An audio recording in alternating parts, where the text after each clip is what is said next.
Bom dia a todos. Então, hoje daremos continuidade ao nosso curso sobre colagem, uh, tratando de uns movimentos que usa essa linguagem uh, de uma maneira bastante intensa.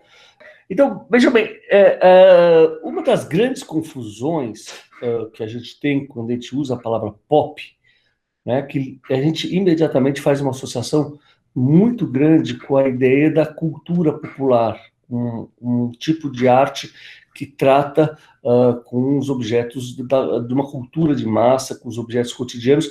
Nós já vimos como, no fundo, a colagem ela permite literalmente uma utilização de uma gama de objetos os mais distintos possíveis, que até então era algo que não era muito comum no mundo das belas artes, por assim dizer, não é? Como eu disse para vocês, todo mundo já ouviu falar da pop. Ela é um tipo de movimento que até hoje se faz presente de uma bastante incisiva, não só no âmbito das artes plásticas, mas também da própria música, assim por diante. É talvez um movimento que mais tenha marcado o mundo. Eu digo mundo mesmo, porque você pode até ter um movimento de música pop da Coreia do Sul, não é? A arte japonesa, o mangá também trabalha muito com a cultura pop, ou seja, é realmente um movimento que tem um caráter internacionalizante e que, obviamente, ele lida com a questão da cultura de massa, mas muitas vezes tem implicações conceituais no que diz respeito a uma uma apropriação de uma imagem que a gente vai chamar de ready-made, que é muito importante para nós, né? Vejam como, né, fazendo aquela genealogia, a gente pode pensar quando Picasso e o Braque fazem os primeiros papier-collé, o quanto eles estão se apropriando de uma série de imagens que não são mais imagens escritas, que não são feitas mais pela mão do artista. Então o artista começa a ser uma espécie de agenciador, não é? De fotografias que estão sendo impressas nos jornais, de tipografias que são impressas também nos jornais, com partituras musicais, com papéis de parede, né? E vejam como todo o trabalho literalmente é uma espécie de transmutação, uma espécie de metamorfose, onde o artista ele passa a ser um agenciador de imagens que já estão no mundo, não é? A gente viu também, né, como isso vai ter desdobramento em vários movimentos da vanguarda. Então, vejam, por exemplo, no caso dessa pintura do Picabia, em que quase a ideia de autoria, né, do autor que assina a obra é um pouco questionada, de tal modo que ele chama vários amigos para assinar o trabalho, como se fosse uma obra realmente de caráter coletivo, não é? E é interessante como nessa obra ele acaba colocando a própria imagem de três grandes circenses da época, o que mostrava essa ideia literalmente de fazer uma aproximação da arte erudita com a arte popular. Nós vimos também na figura do Chan, como essa figura singular, ele também começa a trabalhar com a própria imagem do artista como algo que pode ter uma nova dimensão. Ou seja, ele não está fazendo apenas um autorretrato de si mesmo, mas veja como ao transformar ou até se escamotear, né, ou até ironicamente fazer uma imagem de si mesmo e tentar ao mesmo tempo fazer um manual para quebrar o cassino o de Monte Carlo. Veja como a ampliação da ação artística perpassa simplesmente a mera atividade de você fazer obras de arte. Nós também já discutimos nessa obra famosa o quanto Duchamp literalmente está trabalhando com a dimensão da reprodução, né? Ou seja, ele pega uma imagem do grande quadro famoso, que até então se tornou para nós uma referência do que seria uma pintura, que é a Mona Lisa. Ele faz o bigode, ele faz mustache e causa um grande escândalo ao atribuir um título bastante com uma conotação sexual forte e, ao mesmo tempo, literalmente mostrando como nós vivemos num mundo em que as reproduções cada vez mais ocupam o nosso imaginário e, curiosamente, nós ainda temos uma tendência de sempre, de certa forma, trocar os originais pelas cópias e Daí o nosso estupor, quando a gente olha esse ato irônico, né, dadaísta de fazer uma ruptura com toda uma iconografia, com toda uma aura que se cria em torno da Mona Lisa, ele, no fundo, está falando, olha, estou trabalhando, operando na esfera da reprodutibilidade.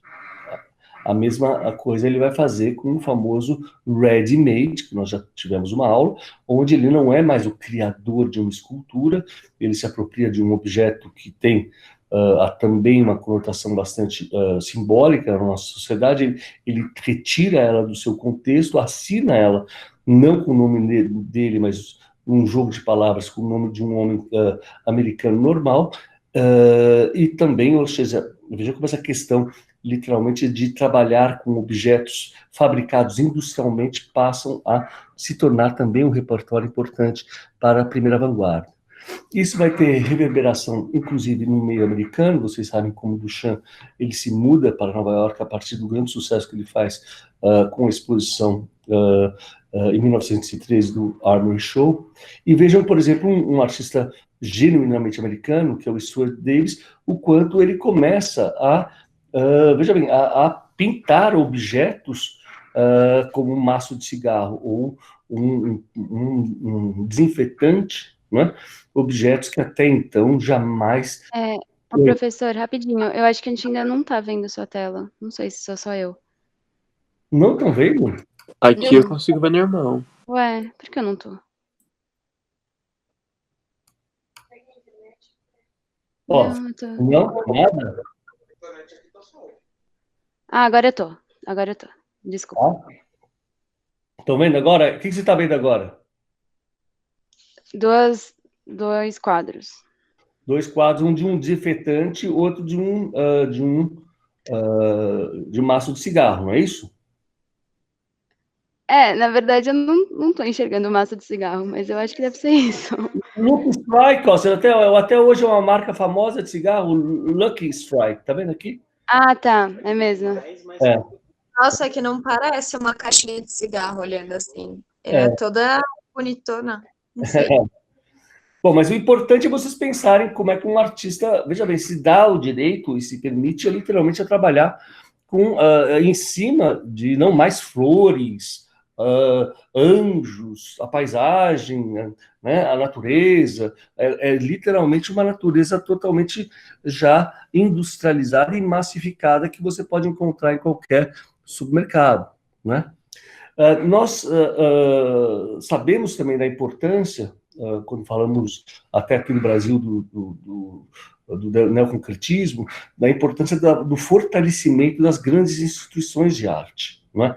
Do expressionismo abstrato, também nós falamos da importância do Metropolitan e do MoMA, o Museu de Arte Moderna de Nova York, que hoje em dia, até hoje, é considerado o grande centro, o grande núcleo da arte contemporânea no mundo inteiro, com uma visitação absolutamente incrível, não é?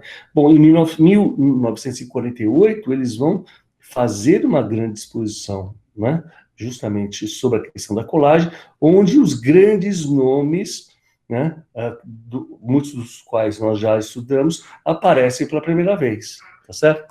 E o que é interessante é que, como Joseph Cornell e o Robert Motherwell, que são artistas americanos, eles, vejam bem, nesse processo de absorção, né, de internacionalização, aos poucos você também cria condições para que artistas que nasceram e que passaram boa parte da vida deles nos Estados Unidos, eles comecem a ter uma interlocução com a grande vanguarda, não é? Então, vejo bem, por exemplo, essa obra do Joseph Cornell, não é? Claramente ela tem muitas relações com todo um certo ideário dadaísta, da colagem, mas tem uma questão muito interessante nesse trabalho, que é a maneira como ele já trata com a questão da reprodutibilidade. Então, veja como ele pega uma imagem da fotografia de um quadro, né, que remete a um grande... da figura de um grande mecenas da arte, e torna ela quase um caça-níquel. Então, vejam todo esse processo de ironia, o mecenas que caça níquel, e a imagem sendo reprodutível, não é? Então, o que é muito importante, vejam bem, por mais que eu divida didaticamente as minhas aulas em movimentos, né? Então, a minha aula passada foi sobre o expressionismo abstrato. É importante vocês notarem que muitas vezes esses movimentos estão coexistindo, né? Então, veja bem, enquanto a gente vê o Pollock ali no ápice, tendo aquele sucesso enorme em 53, por exemplo, o Larry Rivers faz um trabalho que é totalmente antagônico, em que, ao invés da figura heróica do artista Pollock, aparecendo como grande herói nacional, ele pega a figura do Washington, né, grande presidente americano, e faz ela como uma espécie de imagem clichê, uma imagem de um herói americano que, de certa forma, é ridicularizado, um pouco uma espécie de desmistificação do papel do herói, não é? E veja como, muitas vezes, associando a isso a uma dimensão política, por exemplo, ele vai fazer uma história da Revolução Russa em 65, tá vendo? Ou seja, se apropriando literalmente da linguagem, da colagem, mas dando aí, nesse caso, uma forte conotação histórica narrativa, né? Bom, depois daquela grande exposição do MoMA, você vai ter também duas grandes exposições na Sidney James, que é uma galeria importantíssima, em que, literalmente, você vai ter uma exposição do Dada, né? E logo em seguida, em 56, a exposição do Kurt Schwitters, que nós já vimos, são os dois grandes nomes do movimento dadaísmo, né? Assim, o dadaísmo como tal e o movimento Merz. Então vejam como, curiosamente, essa colagem da década de 20, de 30, o quanto ela se assemelha do ponto de vista da composição daquela pintura que nós vimos do Stuart Davis, né? Vejam, por exemplo, nessa colagem, né, literalmente o quanto há algo que aparece de novo, né, no contexto americano, que é a ironia, né? Vejam, quase como contraposição àquele movimento sério, espiritual, né, que os expressionistas abstratos buscavam uma grandiosidade, uma escala, né, monumental, um lugar para a arte americana. Veja como, quase como concomitante, um contraponto a esse processo, você vai ter aos poucos a retomada desse imaginário dadaísta, em que literalmente você tem uma espécie de discussão sobre qual é o papel da mulher, qual é o papel do herói, nesse mundo em que as imagens agora são veiculadas de uma maneira totalmente massificada, não mais sendo tratadas pela mão exclusiva do artista, né? Nós já vimos também, na aula sobre expressionismo abstrato, da importância de grandes professores como Joseph Albers, né, que trazem toda uma bagagem construtiva para o Black Mountain College, mas também para Yale, e ele vai ser professor de grandes artistas como o do Rauschenberg, tá? E o próprio Rauschenberg, que brigava com ele sistematicamente, depois, num determinado momento, ele vai falar o quanto o Albers foi importante na formação dele como artista.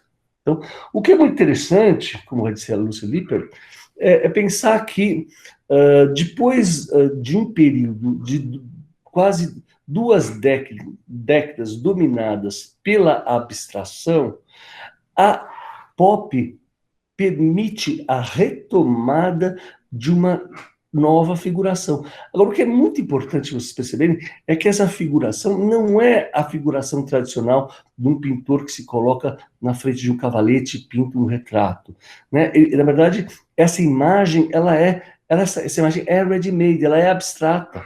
Então, de certa forma, o que é interessante é vocês pensarem como esses artistas têm muito mais a ver com o que estava acontecendo, né, com o expressionismo abstrato, com os movimentos abstratos, do que com uma simples retomada de uma figuração do século XIX. Então, entender a imagem como um signo, e como tal, ele carrega várias significações dependendo do seu contexto de uso, né?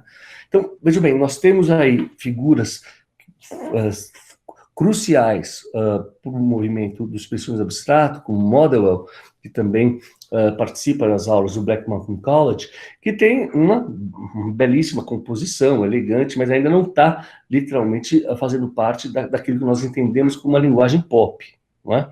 Mas ele mesmo tem a consciência de que a colagem é a maior invenção do século XX, tá?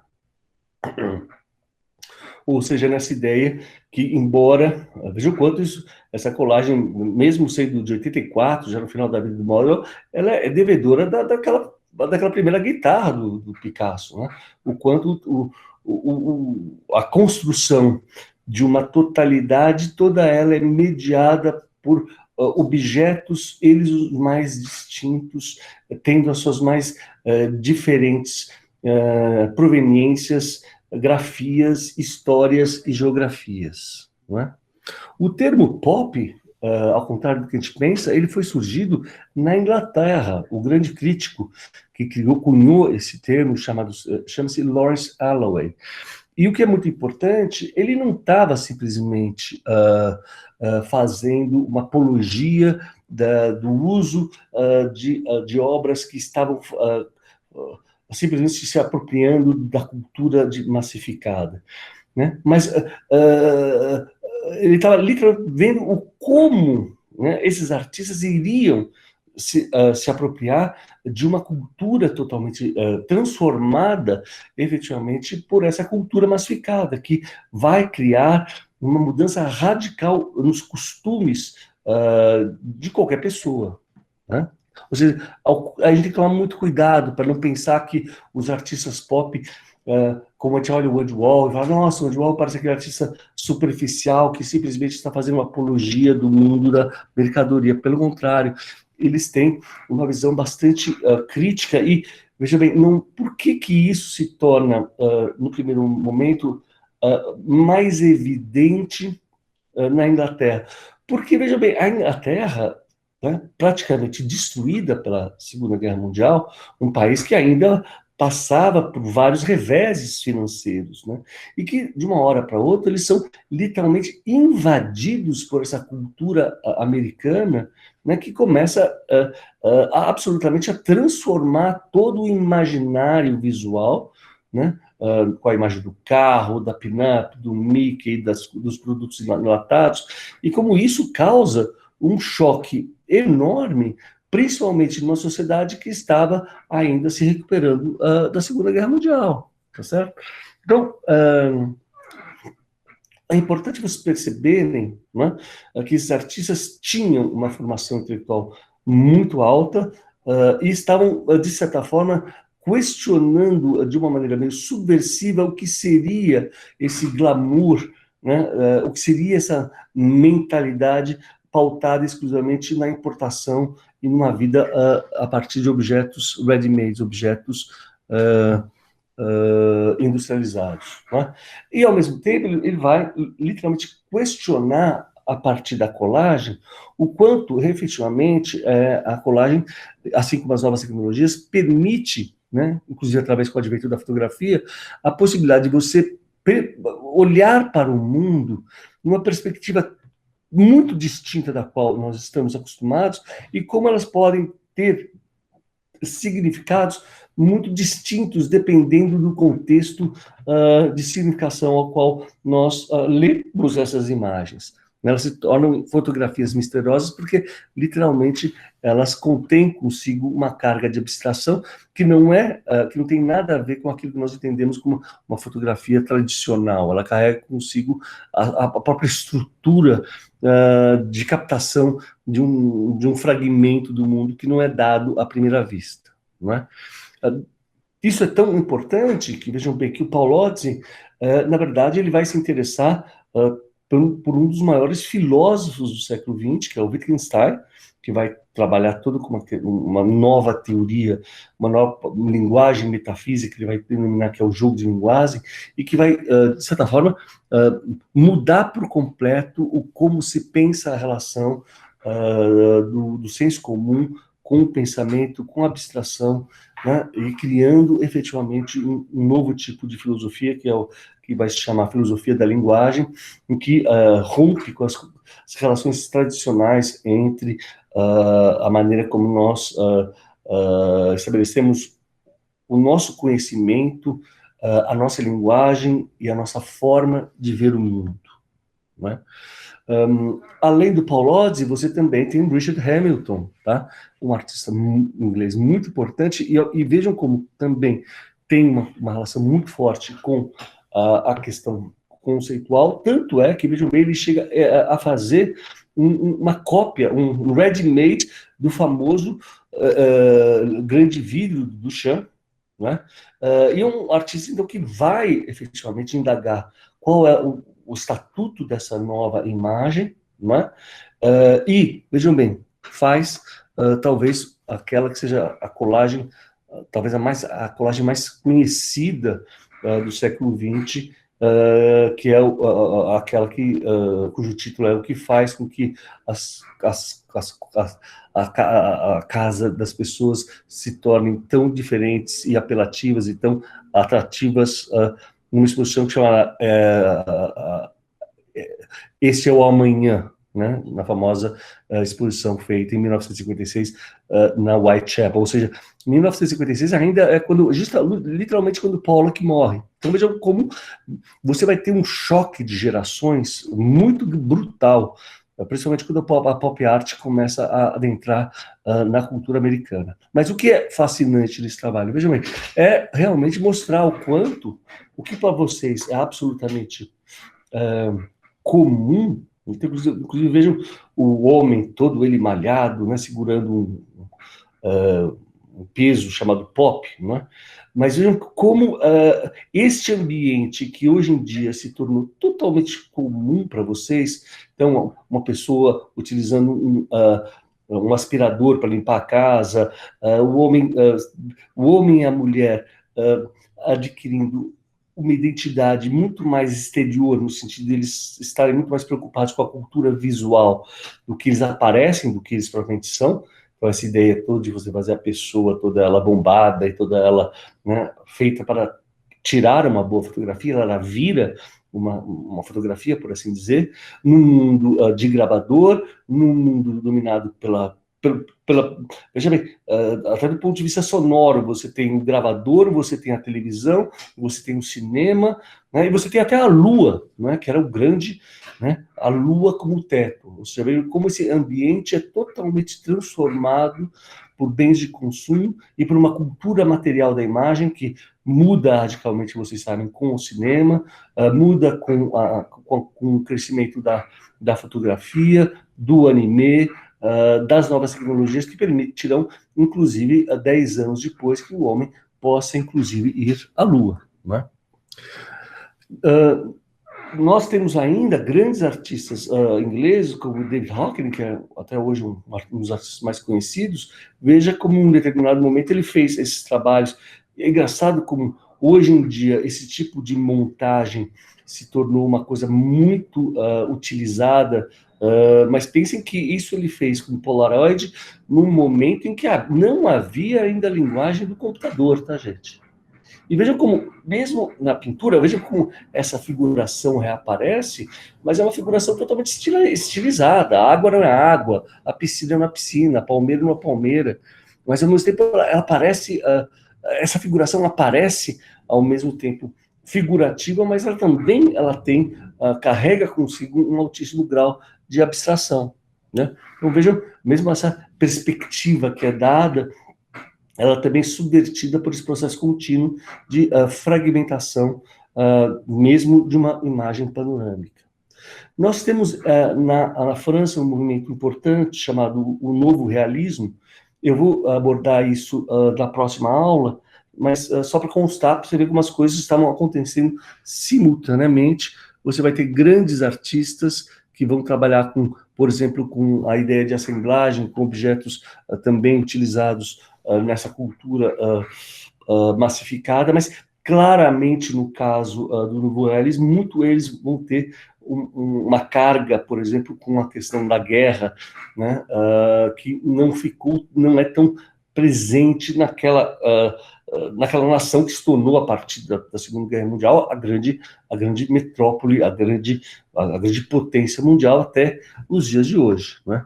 Então veja como o Tinguely, por exemplo, também vai se utilizar de uma ironia tal, em que ele vai chegar ao ponto de fazer uma máquina que ela mesma vai se auto-explodir, né?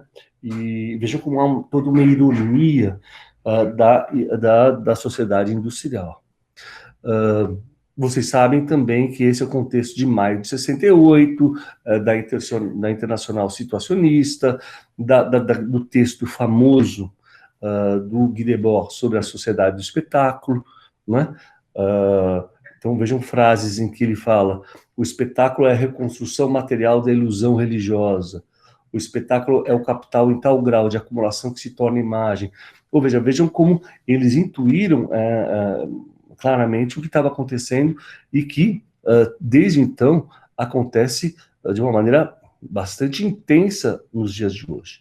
Também nós vamos ter na Itália, na Alemanha, aqueles que nós chamamos os artistas que vão trabalhar com a decolagem, ou seja, eles vão se apropriar de imagens de pôster, né, em que eles vão rasgar, né, e mostrar como se toda a imagem fosse uma espécie de palimpsesto em que atrás de uma imagem sempre teria uma imagem de um cartaz e assim por diante, né? Então você vai ter o Fostel, Mimmo Rotella, artistas que nós vamos trabalhar mais para diante, tá? Gerhard Richter, que é também um artista muito importante, hoje considerado um dos grandes pintores da atualidade, também vai trabalhar com esse referencial pop, já, por exemplo, fazendo uma pintura a óleo, mas, de novo, tá vendo? De um papel higiênico, ou seja, algo que, de uma inspiração do Champiano, ou seja, um objeto que é pintado com um viés fotográfico, mas, ao mesmo tempo, um objeto que nós associamos um claro valor bastante simbólico a esse objeto. Bom, aí nós entramos, efetivamente, nos grandes nomes do pop. Eles nem gostavam de ser chamados artistas pop, eles eram chamados, no primeiro momento, de neodadaístas, não é? Por que neodadaístas? Então vejam como eles vão se apropriar de linguagens da vanguarda, como a fotografia, o negativo, e vão, num primeiro momento, buscar, inclusive, uma pintura ao grau zero. É como se a pintura voltasse àquela instância, como a gente viu no Rodchenko, que ela é pura superfície, ela é apenas um palco de luz, um palco onde das imagens são projetadas.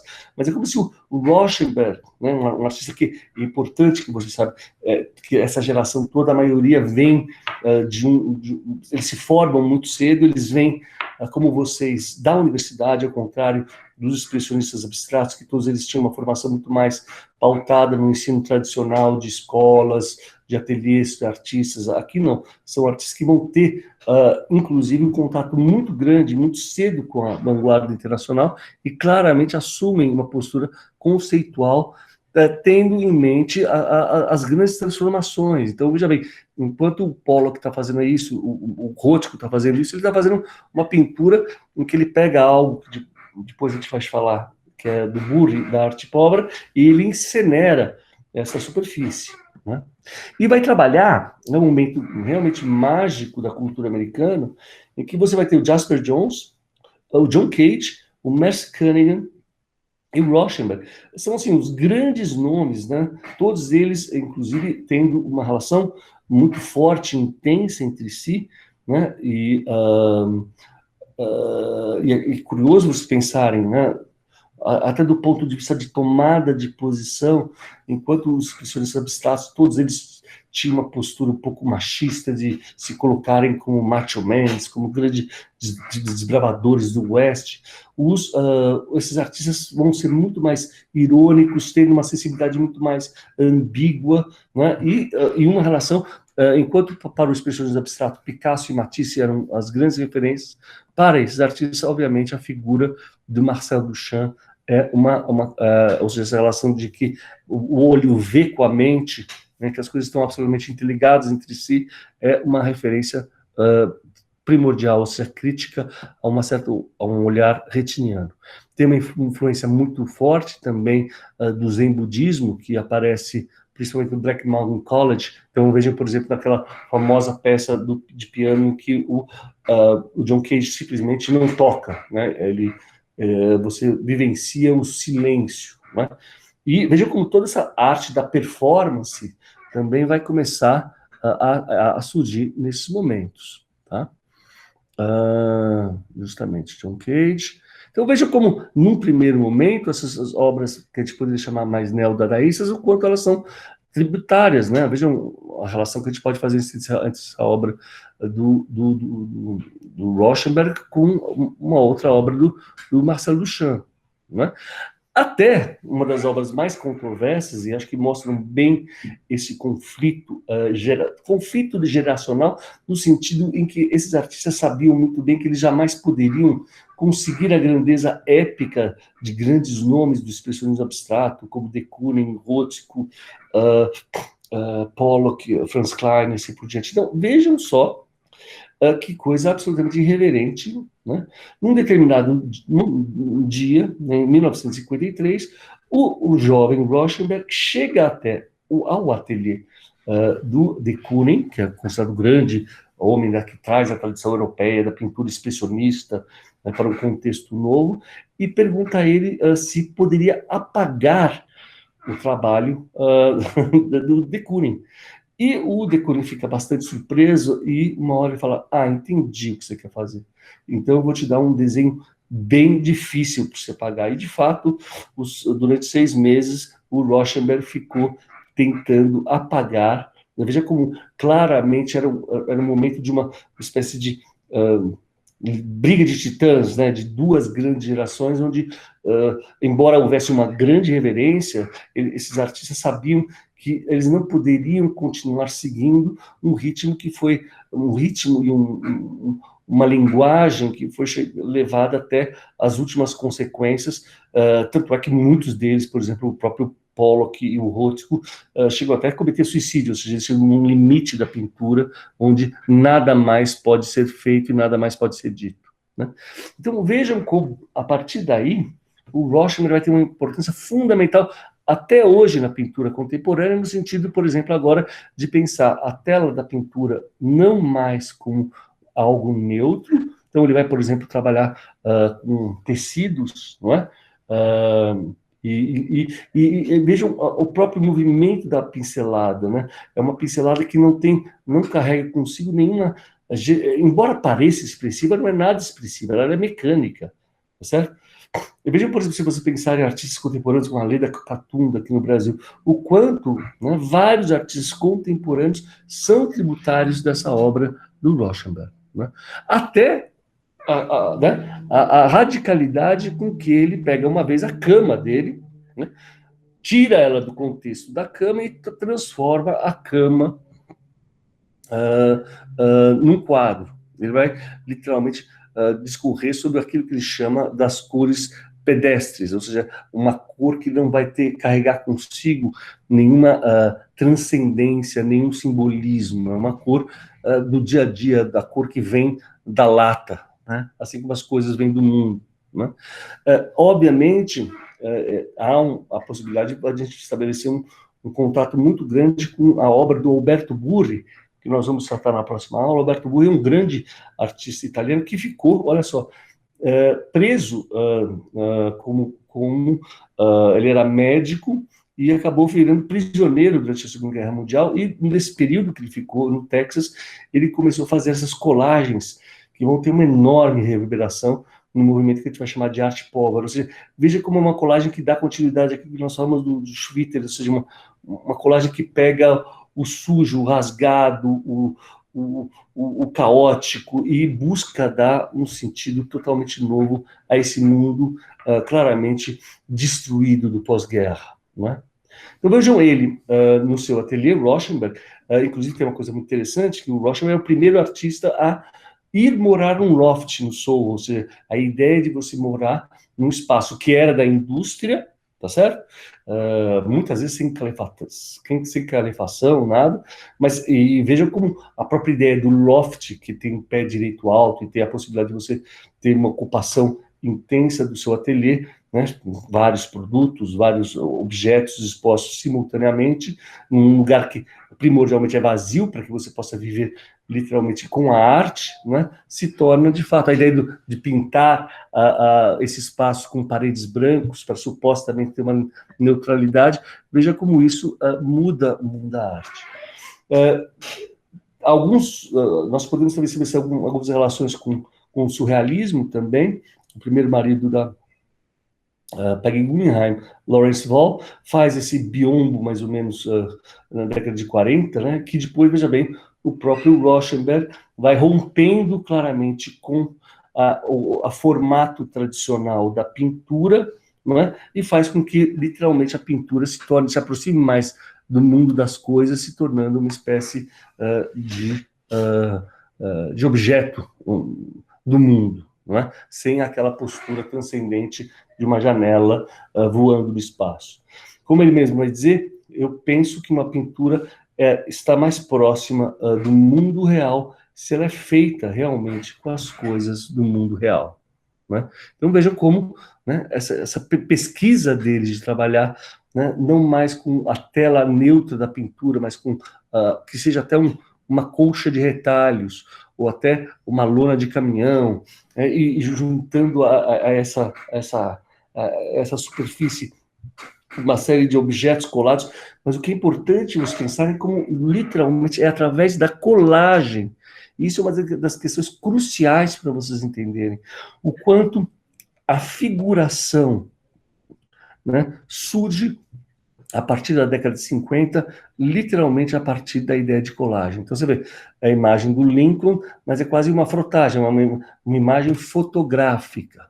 Veja como a própria ideia de originalidade aparece aqui, quando ele faz uma pintura chamada Facto 1 e Factum 2.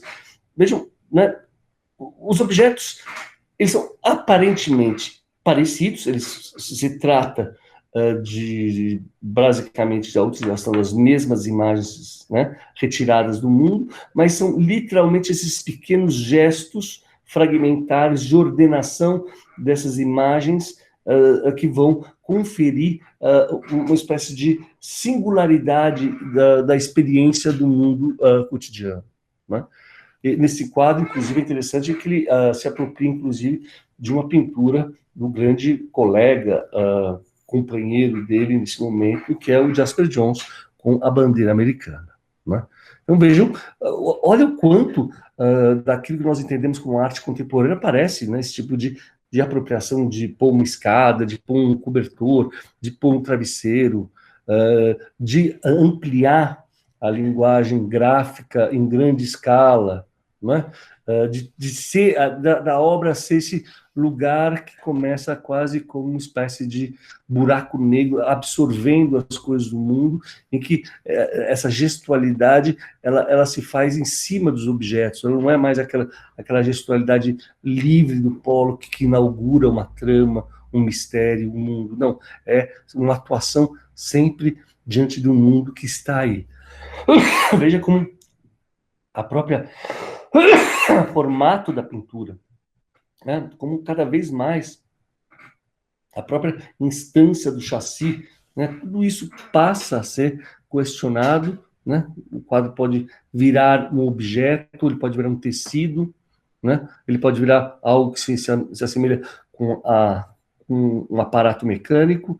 Inclusive, o Rauschenberg foi um dos artistas muito interessados também com as novas tecnologias. Então vejam como... mas há algo muito interessante, que é uma espécie de all-over também, no sentido que não há mais a relação clássica de a figura e o objeto. Há uma espécie de dispersão que, de fato, faz com que esses artistas tenham herdado a escala, né, essa dimensão de uma ordenação a partir do caos, que veio do expressionismo abstrato, mas agora muito mais com a introdução, efetivamente, da colagem aqui como esse elemento que vai, ao invés de produzir um mundo transcendental, um mundo virtual, vai literalmente se pautar na absorção de imagens de coisas como estão no mundo, como, por exemplo, uma garrafa de Coca-Cola, tá certo? Vejam bem essa ideia de você bloquear até uma parede, né? Impressionante como a arte moderna, se você vai numa Bienal de São Paulo, vejam quantos artistas são absolutamente tributários dessa arte de fragmentação, de se apropriação dos objetos mais comuns do mundo, que é a obra do Rauschenberg, tá? Veja, a ideia até de se colocar um condor com um saco, Né? Então vejam o escândalo que ele fez com esse trabalho. Esse, inclusive, causou um escândalo enorme, que é a ideia, veja bem, o lugar mais sagrado, que é o espaço da pintura, você põe um bode com uma roda em cima dele, claramente tendo aí uma certa conotação sexual e uma certa perversidade na maneira como se lida com objetos tão normalmente que teriam uma transcendência, teriam um significado tão importante no sentido de ter um olhar, um prazer estético, por assim dizer, né? E, inclusive, ele é o primeiro artista que vai receber o grande prêmio, o Leão de Ouro da Bienal de Veneza, o que vai criar um grande escândalo, porque, obviamente, vai se questionar o quanto foi feito um lobby americano. Vocês sabem, obviamente, que havia um interesse muito grande dos Estados Unidos de se firmarem como uma grande nação, também do ponto de vista cultural, mas isso não tira em nada o mérito do Rauschenberg, tá? Uma das questões importantíssimas a esse respeito é pensar como vai dizer o Léo Steinberg, ele vai pensar a pintura não mais como um espaço projetivo, onde ele pinta aquilo que ele está vendo. Ele trabalha nessa mesa de operações, que é a mesa da impressão gráfica, daí o termo flatbeds, né? Hoje em dia, o tempo inteiro, nós estamos acostumados com essa ideia de pegar uma impressora e essa impressora sair de uma maneira horizontal, e quando estamos trabalhando com a colagem, o tempo inteiro também estamos trabalhando não tanto na parede, mas muito mais na mesa entendida como um espaço operacional. Tá? Como vai dizer Steinberg? Steinberg nos mostra como, em Rauschenberg, a horizontalidade da cama, ou flatbed, né, está relacionado, o termo flatbed também se diz respeito não à cama, mas ao tipo gráfico que você usa, né, que você coloca num processo tipográfico tradicional. Está relacionado ao fazer, como o plano vertical da pintura renascentista está relacionado com o ver. O que chamei de flatbed é mais do que uma distinção de superfície, se for entendido como uma mudança no seio da pintura que alterou a relação entre o artista e a imagem e o espectador. As incursões cada vez mais profundas da arte pelo terreno da não-arte continuam a afastar o conhecer com defeitos e desvios da arte por territórios estranhos, deixando os velhos e seguros critérios a ditar as normas para uma planície em erosão. Vejam a radicalidade dessa postura. E a gente vê, por exemplo, aqui também, né, o grande companheiro do Rauschenberg, que é o Jasper Johns, que ainda está vivo, um dos maiores artistas da atualidade, está bem velhinho, um cara espetacular. Veja como o próprio procedimento pictórico, né, não é mais aquela ideia de um pintor que está utilizando a sua tela com a sua paleta, né? Veja como a pintura é uma espécie de operação de objetos que estão no mundo, em que a tinta, ela mesma se mistura com uma lata de cerveja, né? E ele vai fazer esses trabalhos que também vão em pleno expressionismo abstrato. Então, no auge daquele movimento, você tem quase um movimento contrário, que vai quase contra tudo aquilo que os expressionistas abstratos faziam. Porque, vejam bem, não é expressionista e não é abstrato. É não expressionista e figurativo, né? E com uma técnica, que é justamente a técnica da encáustica, que, vejam bem, ela tem um sentido muito importante porque ela trava o gesto. Ela não deixa o gesto correr, como no caso de um polo, que a tinta literalmente atingia os objetos. E veja como ele vai criando essas caixinhas dadaístas, onde ele fragmenta os corpos e o tempo inteiro joga, né, o que é o famoso ponto de fuga de uma pintura tradicional, vira algo ao qual você pode jogar um dardo, né? Tudo vira objetual. Né? E veja como, né, ele vai fazer essa famosa pintura de uma bandeira, né, americana, onde ele, através da técnica de encáustica, ele vai, inclusive, colocar uma espécie de autorretrato dele, reprodutível, numa daquelas maquininhas de fazer fotografia automática, a gente pode estabelecer uma relação muito interessante com a obra do Cornell, feita alguns anos antes. É interessante que tanto ele como o Rauschenberg, no primeiro momento, quando eles chegaram em Nova York, eles viviam como? Fazendo vitrines para a loja Tiffany. Não é? Então veja como essa ideia, inclusive, de ter uma relação muito mais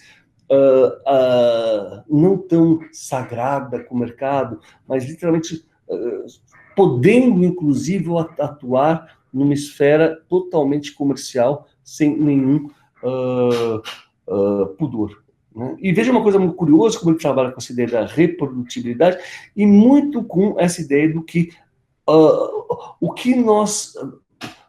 que nós vemos uma coisa como tal? Veja bem o quanto o trabalho dele é literalmente coisificar, objetualizar aquilo que é uma bandeira, né? E por mais que ele reduza e até, veja bem, multiplique ou subverta o número de estrelinhas que diriam respeito aos Estados americanos, mesmo assim, nós fazemos um esforço enorme, cerebral, de fazer com que essa imagem fragmentada em 3 pedaços, ela, ao mesmo tempo, se sintetize numa imagem única. Então, veja como ele trabalha claramente com essa nossa capacidade de síntese cerebral, embora pegando um fragmentado, a gente cria uma imagem que produza um significado. Inclusive, uma coisa curiosa, que ele vai desenhar depois de ter feito as pinturas, e não ao contrário, ou seja, isso diz respeito muito a um método distinto de pensar o próprio trabalho pictórico, né? Veja como ele vai chegar, inclusive, essa obra que vai pertencer ao Rauschenberg, é uma obra-prima, né? Vejam como ele pega uma bandeira dos Estados Unidos e torna ela branca, e veja como, mesmo assim, é como se o cérebro conseguisse colocar cor, colocar aquilo que não está visível, mas que veja como ele reduz o objeto estético a um mínimo, né, de informação distante do seu referente, mas que mesmo assim nós temos um esforço enorme de construir a imagem mental de uma bandeira. E veja como a técnica ainda em cáustica ela é fundamental, porque ela, inclusive, ela é feita a partir da colagem, né? Ou seja, a pintura é feita literalmente quando ele adiciona pequenos pedaços de papel, não é? E veja como, através da encáustica, o escorrimento, a cera com o pigmento adquire uma certa uma textura, uma presença, uma objetualidade muito maior do que no caso que a gente poderia ver com uma pintura a óleo. Né? Daí, justamente, essa discussão, veja bem, não dá para a gente pensar ele como um artista pop no sentido tradicional. Né? O tempo inteiro ele está trabalhando muito mais sobre elementos que fazem parte de uma cultura visual e que fazem com que a gente olhe e pense ao mesmo tempo. Né? São objetos que eles têm um caráter popular, mas, na verdade, eles têm uma dimensão totalmente conceitual para nós. Né? Até para essa ideia, o tempo inteiro, de você pegar objetos que são o tempo inteiro transformado a uma operação contínua do Champiano de transformar a imagem em objeto e o objeto em imagem. Né? E veja como ele inclusive vai fazer esses cenários em que, de novo, o diálogo com o Duchamp se mostra presente, como no Grande Vidro. Veja que tem uma história muito interessante, o quanto há uma anedota em que justamente o de Kooring chegou para o Jasper Johns e falou: esse desgraçado do seu Marchand novo, né, que é o Léo Castelli, ele vende qualquer coisa, inclusive 2 latas de cerveja.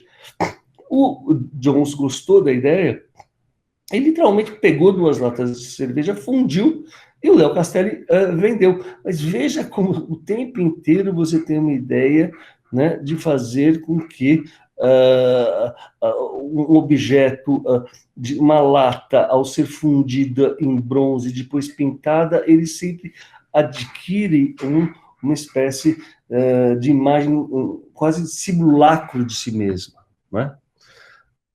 Nessa obra também, que é muito bem analisada por Alberto Fascinari no Espaço Moderno, veja como que coisa ambígua, né? E também o Jones, como grande leitor do Wittgenstein, que é esse grande filósofo, olha a operação que ele faz. Ele vai fazer uma pintura que ele vai chamar Casa dos Loucos. Bom, nessa Casa dos Loucos, o que é interessante, ele pega uma vassoura, né? Mas veja bem, a vassoura, se eu pego uma vassoura e pego um monte de tinta e aplico sobre a tela, o que vai acontecer? Ela vai virar um pincel. Então, veja bem, o que é pincel vira vassoura e o que é vassoura vira pincel. E como ele vai dizer, deixando um pouco uma espécie de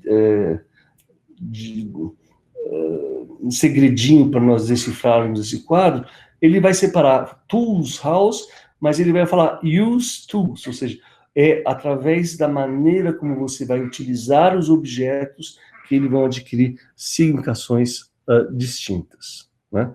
E veja como como é importante essa relação dos artistas com seus marchands, como todos os artistas, em um determinado momento, a gente viu, por exemplo, a relação do Pollock com a Peggy Guggenheim, a relação que o Leo Castelli vai ter com o Jasper Johns e o Rauschenberg e outros artistas pop também vai ser muito importantes. Por fim, gente, o assunto é bastante extenso, eu vou tentar ser o mais breve possível. Nós temos, né, uma outra, esse talvez seja o artista mais pop mesmo, né, não tão dadaísta, mas vejam bem, o nome dele é Andrew Warhol, mas é curioso que ele venha de uma família tcheca em Pittsburgh, e o nome dele era Andrew Warhola. E veja como ele tinha uma relação, desde criança ele tinha essa relação com o mundo icônico da Igreja Ortodoxa, que tem uma relação totalmente diferente com o Estatuto da Imagem, que não é tão naturalista, é muito mais de natureza simbólica. E ele sempre vai ser fascinado por esse mundo da indústria, né, do cinema. Ele chega até a receber, por exemplo, o cartão postal que ele pediu da Shirley Temple, e vai, como eu disse para vocês, como no caso do Rauschenberg, também tem uma formação universitária bastante consistente. Ele vai fazer um curso de design em Pittsburgh, né? E logo chega em Nova York e faz um sucesso danado fazendo esses designs de sapatos. Ele realmente chega em Nova York com 20 e poucos anos e adquire um sucesso fenomenal com essas obras. Mas o grande lance dele é curioso, é que ele sempre vai jogar, né, com aquela estratégia que a gente viu no Champiana de deslocamento, uma coisa que estava no banheiro vai para o mundo da arte, uma coisa que está no mundo da baixa cultura vai para a alta cultura. Então, nós temos essa carta aqui, em que literalmente ele está tentando doar esses desenhos que ele realizou para o Museu de Arte Moderna. Então, veja como ele já buscava uma institucionalização muito forte, mas o próprio Alfred Barr, naquele momento, gentilmente, ele recusa essa obra, né? E, então, ele começa cada vez mais a se interessar pelas questões da arte contemporânea. Veja como ele está claramente tentando encontrar o seu caminho. Então, ele se apropria das ideias dos cômicos, né, que a gente já estava presente, por exemplo, na obra do Rauschenberg.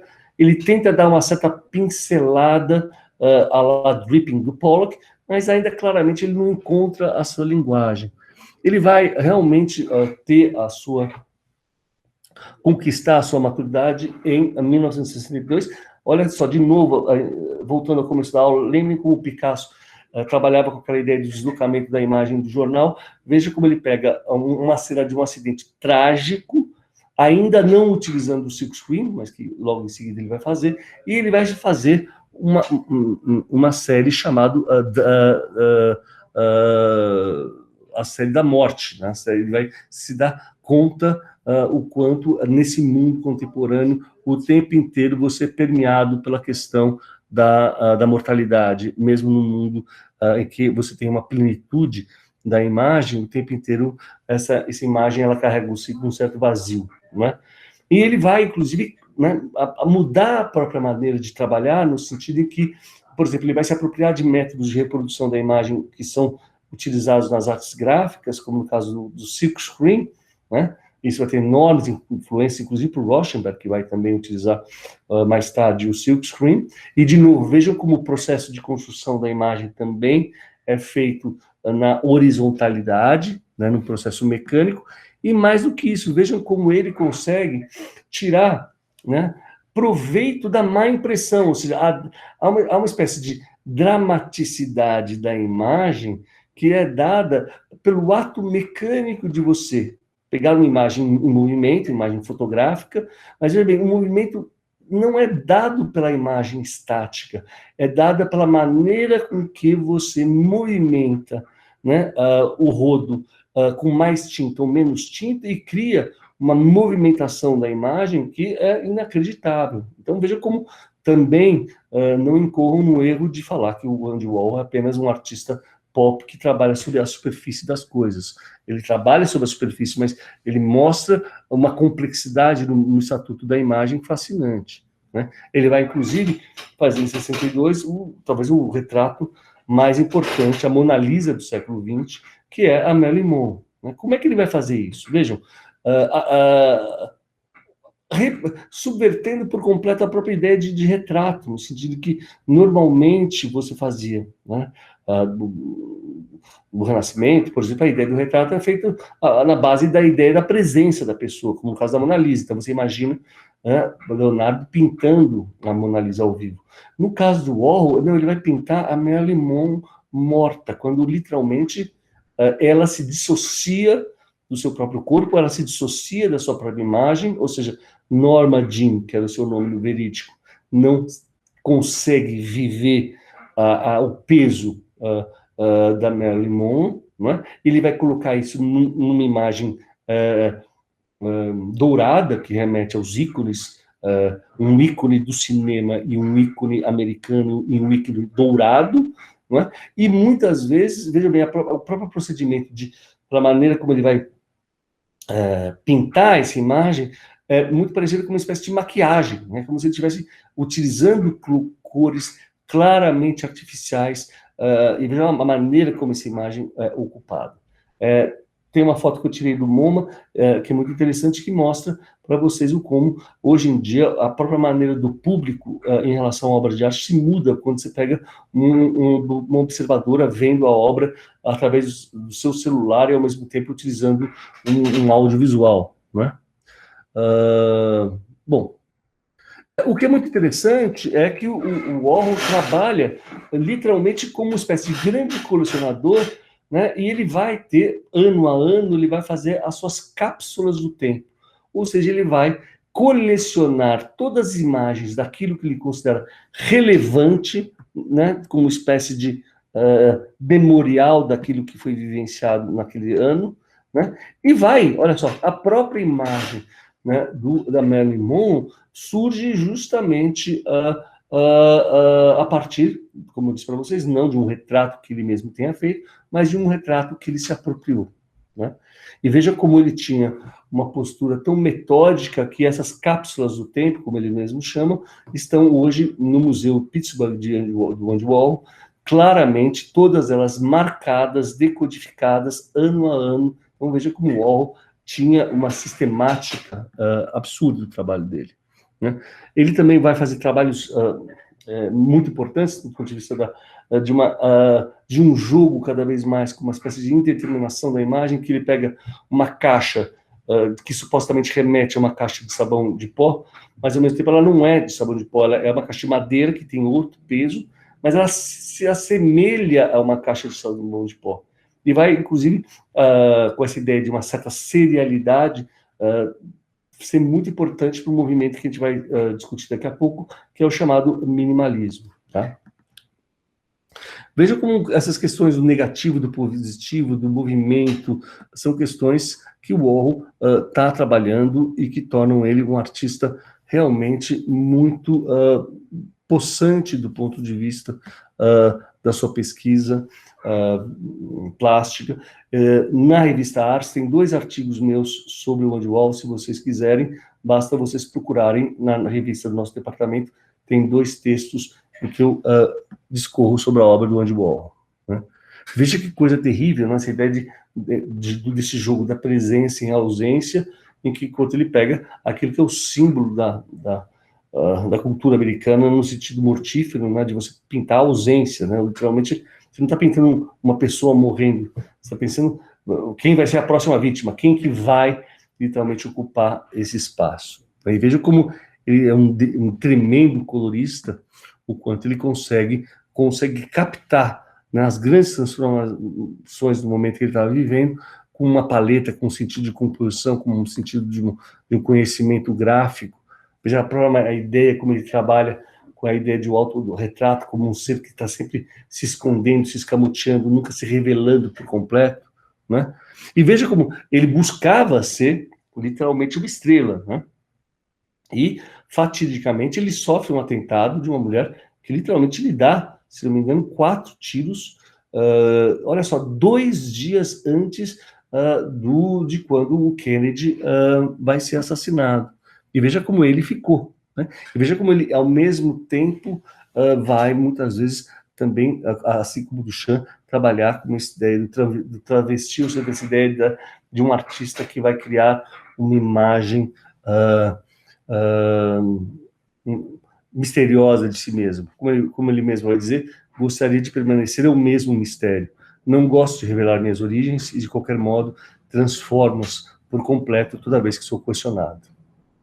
E, por fim, vejam como ele, num determinado momento, ele que sempre trabalhava com a máquina fotográfica, num determinado momento também vai ter uma experiência fundamental fazendo uma série de vídeos em que ele filma as pessoas em tempo real. Então, o que é o tempo?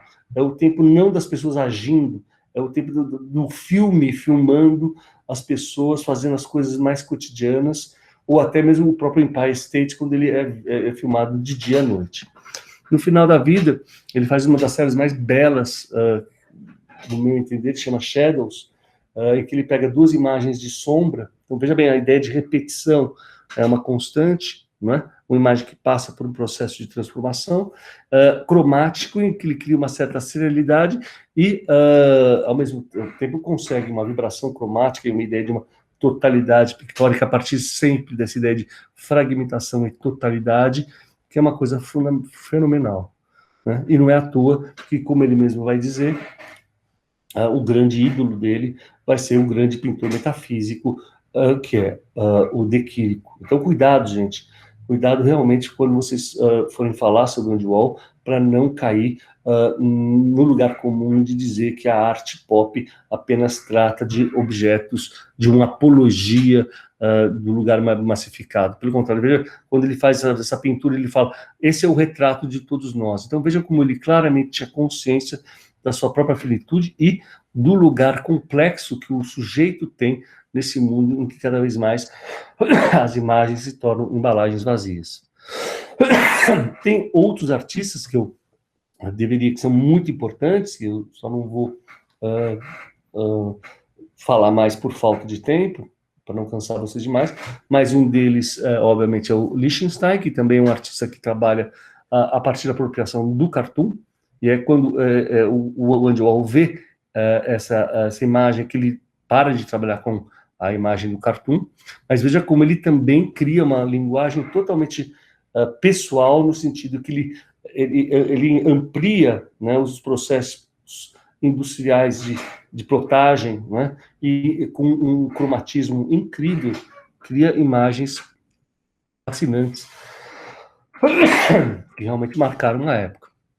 Então vejam como o imaginário, como acho que todos vocês, de algum modo, já viram essas imagens alguma vez na vida.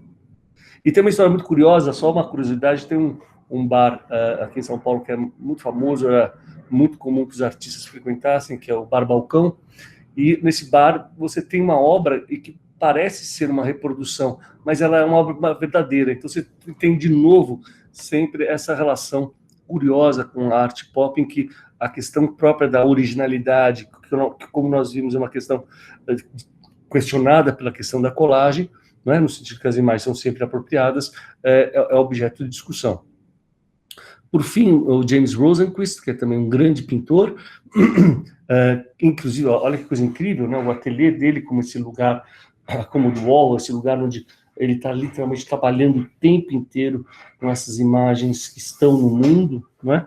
E ele tinha uma técnica muito apurada, porque ele também trabalhou muito tempo como pintor de cartaz de cinema, então ele tinha um domínio de escala muito grande, e isso permite a ele fazer essa série monumental, que obviamente é uma crítica, né, veja bem, está em plena guerra do Vietnã, a esse F-11, onde ele faz toda uma construção pautada claramente na ideia de fragmentação e recomposição, inclusive pintando sobre pedaços de metal e criando uma espécie de colagem em que esse avião, que é um símbolo máximo do poderio americano, ao tempo inteiro ele está intercalado por uma série de contradições, seja eles da cultura de massa, da cultura do macarrão, da cultura da classe média, que vive esse momento contraditório, que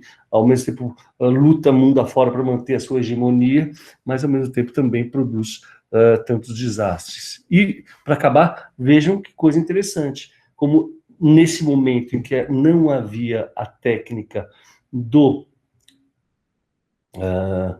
computador, nem do Photoshop, o quanto o procedimento para fazer uma pintura dessa escala, literalmente era um processo de colagem, onde você se apropriava de imagens ready-made e ia recompondo, recortando e fazendo assim a construção pictórica de uma pintura mural em grande escala, mas que do ponto de vista da sua composição, ela foi pensada claramente a partir do processo de fragmentação e recomposição, né, cujo cromatismo se faz evidente, né, numa justaposição entre cores e formas que dá um ritmo muito instigante a esse trabalho tão poderoso. É isso, gente.